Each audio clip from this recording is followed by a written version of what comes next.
Bonjour à tous et bienvenue, je suis Outcast. Aujourd'hui on va s'occuper du chapitre Space Marine des Black Templars, les croisés vertueux.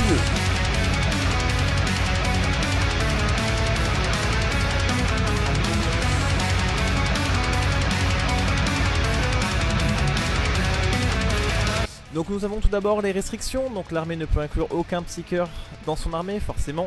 Ils détestent tout ce qui est psychique et ils ont tendance à vouloir taper dessus très fort. On ne peut inclure aussi aucune unité gladiateur lancer, gladiateur reaper, gladiateur valiant, impulsor, repulsor, exécutionneur. C'est bizarre qu'il n'y a pas non plus les land raiders parce qu'en fait c'est des unités que les Black Templars customisent en rajoutant des multifuseurs dessus. Et en général c'est la même chose pour les land raiders. Donc pareil, on ne peut pas mélanger plusieurs chapitres. Donc si vous jouez Black Templar, vous pouvez inclure que des unités Black Templar dans l'armée. N'oubliez pas non plus que vous avez la règle Oath of the Moment qui vous permet de cibler une unité ennemie à chaque tour et de pouvoir relancer tous les jets de touche et tous les jets de blessure contre la dite unité. La règle spéciale des Black Templars sont en fait le fait qu'ils puissent faire des vœux avant la partie. Donc en fait au début du premier round de bataille, choisissez un des 4 vœux ci-dessus comme actif pour les unités jusqu'à la fin de la bataille. Et donc du coup se cumulent. Donc ne tolérez pas que vive l'impur, les armes de mêlée sont équipées, les figurines ont là-dessus touche fatale. Donc quand vous faites un 6 pour toucher, vous blessez automatiquement.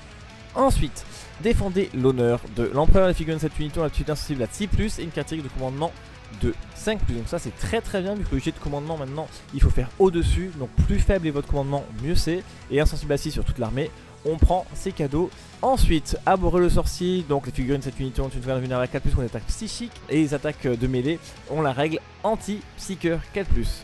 Donc on va être protégé contre le psy.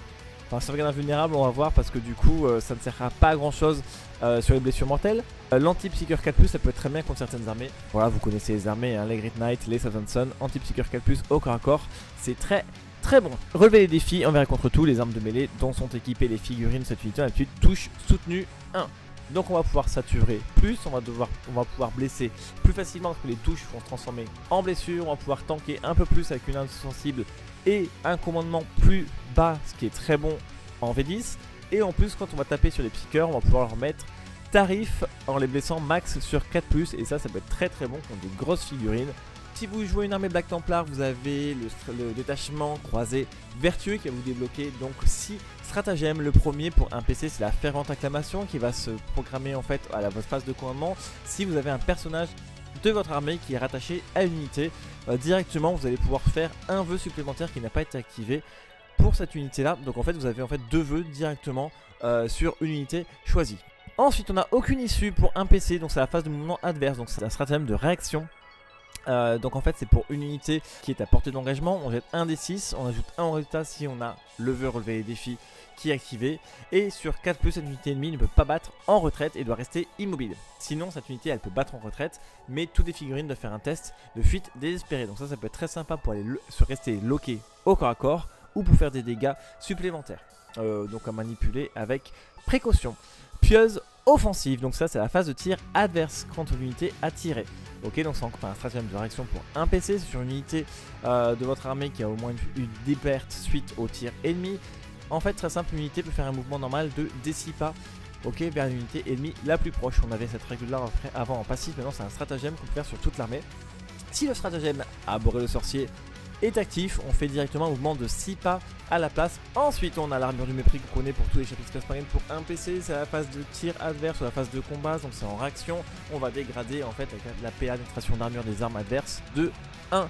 Donc encore une fois très fort sur les armes à pénétration vu qu'on a une grosse sauvegarde. On va passer au courroux du croisé. Encore une fois pour un PC c'est la phase de combat, cette fois c'est à notre phase de combat à nous. Jusqu'à la fin de la phase, à chaque attaque de mêlée de figurine de votre unité améliorée de 1 la qualité de pénétration d'armure de cette unité. Donc ça c'est très bon pour faire des gros trous. Et en plus si on a le bon vœu qui est utilisé, donc ne tolérez pas que l'impur, on va en plus augmenter la force de 1 de l'attaque. Donc plus 1 en force, plus 1 en pénétration.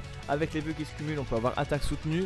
Ça commence à faire beaucoup de règles qui se stackent et qui vont durer toute la partie. Ensuite donc le dernier c'est la riposte cinglante. Donc c'est la phase de combat juste après qu'une unité ennemie a choisi ses cibles. On va pouvoir choisir donc une unité Alatus Astartes qui a été ciblée donc par les attaques jusqu'à la fin de la phase. Chaque fois qu'une figurine de votre unité est détruite, sur 4+, on la retire pas et on peut attaquer. On ajoute un si on a le vœu défendez l'honneur qui a été activé pour l'armée entière. Donc c'est assez sympa, ça permet encore une fois de muler les unités adverses en envoyant nos Templiers sur des unités fortes. Même s'ils vont prendre tarif, grâce à ce stratagème, on va pouvoir quand même taper en retour. On va passer du coup aux optimisations.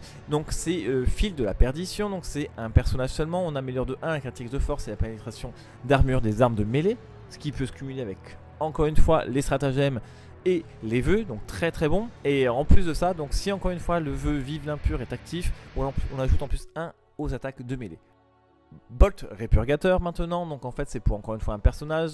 Les armes de tir ont la précision, anti-psycheur 4+, blessure dévastatrice. Pourquoi pas. Donc ce qui est bien, c'est que même si on n'a pas un psycheur en face, on a quand même garder la précision et les blessures dévastatrices, à garder ça de côté. Et si le vœu Abhorrer le sorcier du coup est en plus actif pour l'armée, vous pouvez relancer le jet de touche et vous pouvez relancer le jet de blessure. Saut de Sigismund, donc c'est encore une figurine seulement, on améliore de 1 la critique d'attaque des armes du porteur, c'est très intéressant. Et tant que le porteur mène une unité, si le vœu Relever les défis est actif, et en plus de ça, tout jet de touche de 5+ cause une touche critique supplémentaire.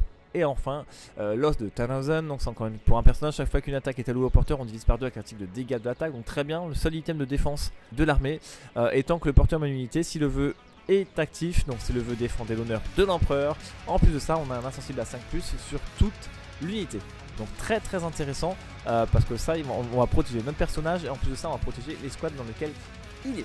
Pour conclure sur les Black Templars, ça me fait un peu penser au fonctionnement des Blood Angels, donc beaucoup de compétences offensives, sauf que là on a des stratagèmes qui sont plutôt en réaction adversaire. C'est encore une armée très agressive qui va plutôt se porter sur le corps à corps. Donc en fait les Space sont plutôt axés sur des personnages, les Black Templars sont plutôt axés sur les vœux. C'est assez intéressant que chaque chapitre a ses propres spécificités. Voilà, je vous dis à bientôt pour une prochaine vidéo sur Outcast. Ciao.